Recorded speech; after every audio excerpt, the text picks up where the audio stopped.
Matiano lamang dyan mga kakunyan, ang Bicol word tangunyan, iyo an aser. Pot sabihon kan tatramon, pakinabang o por donde.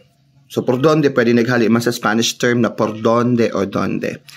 Aron kan iba pang tataramon na iba ang gamit ng kahulugan kaini, pagsisalakan na kaibang mga letra, halimbawa paaser, na igwaman ni manlaylain na kahulugan, pwedeng papansin, pabida o ano pa man. Ay nag-aser naman, bot sabihon na pakinabangan o nag-epekto. Aser.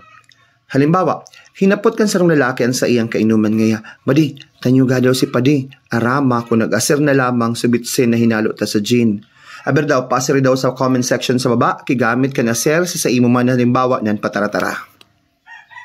Hello mga kamusta mga kakunyan? Ay, sa mga pag-ibig sa Lord niya, tamis niya, ang kunyan, yung word,